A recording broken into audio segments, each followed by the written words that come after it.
G'day, welcome to Pay It Forward. I've got a really quick little demonstration video for you all today, and I'm going to show you how to sew the ladder stitch. And the ladder stitch is the stitch that we use to close little openings on little teddy bears, any kind of stuffed animals or toys.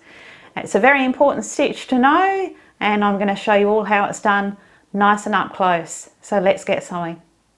So let me show you where we would use a ladder stitch. In the case of this little bear here, this little bear was all put together and he was filled through an opening in his back, and then of course at the end I had to close his back with a ladder stitch, and you can see that we want that stitch to be quite invisible, and it is the stitch that we use for closing any kind of 3D opening, soft sculpture, and even objects, even fabric pieces, closing an opening where there's no filling involved.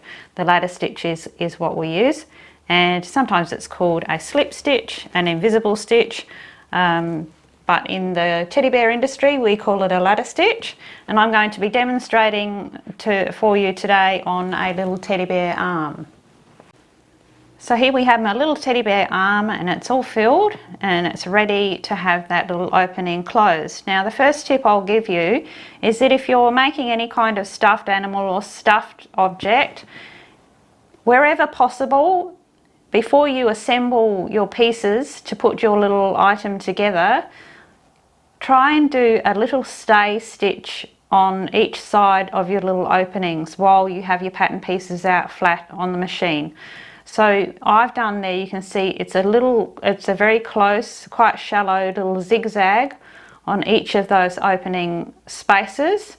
The reason for that is that it holds those edges and keeps them true. It stops them stretching, because of course if we're going to fill up a little limb or something like that through this opening, we're going to be putting a fair bit of pressure on those little edges there. You'll find that they can stretch, and if one side stretches more than the other, once you go to close that opening, if it's uneven, you'll end up with some puckering along the way, and we definitely don't want that. So wherever possible, stay stitch your little opening edges on your machine first. Second tip is, if you are working with a filled product like this one and you're using some polyester filling, I use a wool felting needle, and they are readily available from most of your craft stores. You can buy them online, get a heavy duty one. They usually come in a pack of 4, and this helps to compact your fibres of your filling down. So we're going to be packing that all in. We can really tidy up that area, and we can make it much friendlier for us to be able to now close that little opening with a ladder stitch, because the ladder stitch is a little challenging and we need to make it as easy as possible, and we want the best possible result. So this is going to help you a lot, and I use it all of the time in my work. So if we're closing an opening on a little soft toy, a filled item like this, we're going to be always use an extra strong thread. My favourite is of course the Gutermann extra strong top stitching thread. I have a single strand on my needle. If you're closing an opening on an item that isn't filled, that doesn't have stuffing in it, you can go ahead and use your usual machine polycotton, will be absolutely fine. But we need extra strength here. So I have it on a medium-sized darner, and I have one great big knot at the end. That's several knots on top of each other, because I don't want that little knot to slip through. And I like to get you see how tidy it is now. I've felted all of that filling down. It's not popping out at me. I like to get my thumb right in there so I can see where that seam finishes and where my opening starts, and I can see that it's right there. So my first stitch, we come in underneath one side, and we're going to come out exactly where that seam actually finishes, and take our needle through and pull our knot all the way through. That big knot is going to be hidden under there, of course. I'm going to get my thumb back in there. You can see our first stitch is going to be made straight across. So exactly straight across, we're going to go in the same height, and we're going to take one stitch.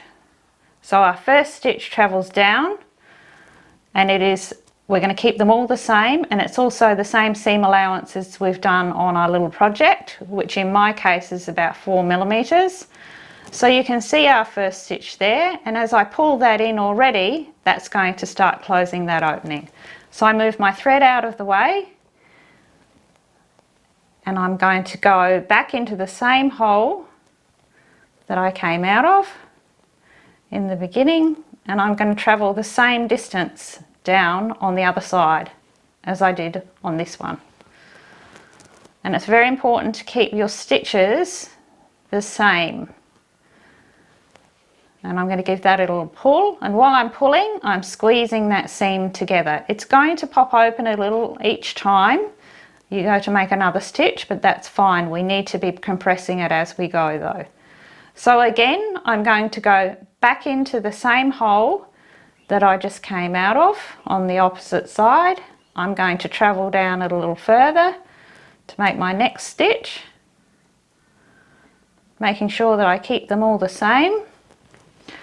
The reason for keeping them the same is we don't want to be travelling further down one side than the other, because then we will end up with a space. So you can see I'm just going to pull that one, give it a squeeze, cross to the other side, back into the same hole, and travel down a little. See how those stitches are going back and forth and back and forth. We need to be pulling this in as we go and encouraging that seam closed, because what we don't want to do is make all of our stitches, make our way down and have them all quite slack, because they just won't pull up nice and snug. If I were to make my way down and keep my stitches quite slack so you could see all of that weaving open, if I went to pull them all in when I was down here, it just wouldn't knit together well. And that's what we want. Even though it does pop open a little each time, that's okay, because we've given it a good tug. It's displaced that polyester filling, it's given it a bit of memory, and when we do pull it in, it knows exactly where to go. And you can see that back and forth right the way down. And even though I'm using a very dark thread, which of course you wouldn't, you would use a matching thread. And in the case of closing openings, if you don't have an exact matching thread, it's always better to go darker than lighter. A darker thread will be more invisible than a lighter thread. So that's something to keep in mind as well. Now you can see that that's all knitting together beautifully. So the stitch is completely linked. Going back into each hole each time, and you can see each time I'm giving that a little squeeze. I'm encouraging those little edges in, and I'm giving it a little tug. You can see that already we've stitched that far down, and that's quite invisible. So I'm going to keep going down right until the base there. I've travelled right the way down, and I've just got two more stitches to pop in there. And you can see that that's knitted together very well, and it's really quite invisible. If I was using the right coloured thread there, that would really be barely detectable there. And certainly when you compete in teddy bear making, as I have for years, this is the stitch that they look at, the judges are looking at. So you may also notice that wherever possible in my patterns that I design for you all, I try and design it in such a way that you have very few openings to close, and that must come from my years of feeling very judged over my ladder stitch closings. I can't say it's my favourite stitch, but it's a very necessary stitch if you're going to move forward and be making some more complex little animals that I hope to be able to bring you moving forward. So practice makes perfect with this stitch. Absolutely, that's the truth. Okay, so my final stitch on this side is going in, because I can see where the end of my seam is, and as I'm pulling in those last little bits, I'm tucking them in with my needle, and I'm going to pop in my final stitch on this side.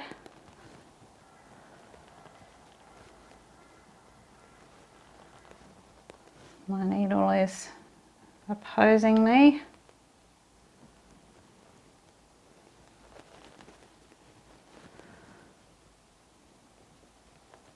There we go. Tuck it in again with my needle. And I know that my final little hole on that side was just about there, so I've squeezed that last bit in. So now I'm going to dive my needle back in that last hole. In the case of sewing a teddy bear limb or something like that, I've come straight out of the little teddy bear's arm. You can see there I come straight out, and I've been able to squeeze that together and give that a nice little tug. I'm going to hold that down with my thumb. I'm going to go back in, and I'm going to come out right on my seam line there, because that's the best place to hide my knot. Because again, we're wanting everything to be quite invisible. So I pulled that one aside, and I'm going to take up, in this case, I'm just going to take up one of those little stitches. Pull that one through. And I'm just going to put my needle and go through the loop there and pull that one in, and it makes a little knot right there on the seam. And then I'm going to dive back in, come out anywhere on that little arm, and I can give that knot a nice tug and hide it within that seam allowance. And we just pull on this little one's end, snip that off. That end is lost into the little teddy bear's arm. And there you can see we've got a nice, fairly undetectable, closed little limb. And we've got all of our little knots and things are all nicely hidden. Of course, it's different when you're working with little bears who have fur. That's another challenge again, but baby steps. I'll show you the closing and opening on fur another time, but I think this will help you all out a great deal moving forward. Well, thank you for joining me today. I hope you have learnt the little ladder stitch now, and that you're feeling very capable and confident to move forward with some patterns that maybe are just slightly more challenging. I think you're ready. So who's ready for little bears? Because the stitch we've just done together is the one that you're going to need moving forward to be making some of my new patterns, and they're certainly coming. Little bears like this. Let me know if you'd like to see them in the comments below. I love to hear what you have to say. Most of all, everybody, remember, if something good comes your way, remember to pay it forward, because we all can. Until next time, it's Uru from me.